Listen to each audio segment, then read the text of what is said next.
I think it's a massive missed opportunity. Now, I don't pretend to be an expert, but I have looked into this issue, and it seems to me an unavoidable no-brainer. It should be available on the NHS. So all I can tell you meaningfully on this platform now is that I will take that news and I will use whatever influence I have as a backbench MP, but now a candidate for the mayoral campaign, and I will try and persuade the government to intervene. I can't promise, but even if I'm elected mayor on May the 5th, I don't control the NHS or its budget or its direction, but I will apply whatever pressure I can. It just makes no sense at all. I've always seen the role of the mayor as the role of a unique influencer, basically, and a campaigner and a voice, because so many of the things that actually do worry people or huge problems for people, he doesn't actually, technically speaking, have actually any power over.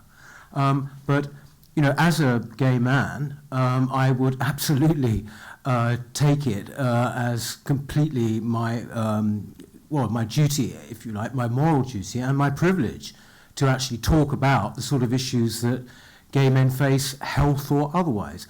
As for PrEP, I think that why wouldn't you put it on the NHS? Why wouldn't you? If in fact this is something which is actually going to save lives, why wouldn't you do that? It's clear there is the evidence that PrEP makes a difference. The approach we take in the Green Party to a lot of issues are those of harm reduction, and it clearly does reduce harm. That's deeply worrying. As mayor, I would go and try and find some more evidence and try and put that to the NHS and try and get that decision changed. Again, we're an evidence-based party. We will always act on what the evidence is.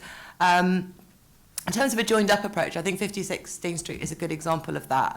There they do a really good job of being inclusive, a centrally available clinic that's non-judgmental, that's got people there. They've got a specialist trans clinic, which is fantastic.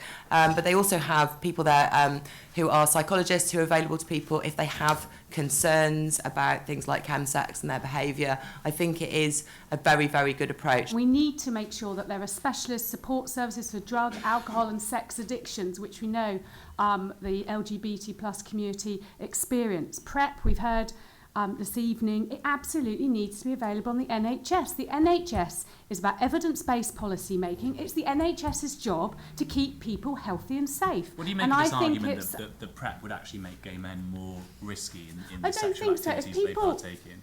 It's up to individuals to make judgments in their lives and how they wish to behave. And if they come forward, if somebody comes forward to a clinic and talks to a health expert and explains what their lifestyle is, whether they're into chemsex or whatever, and they realise they're putting themselves at risk, it's absolutely right for that clinician to prescribe something like PrEP.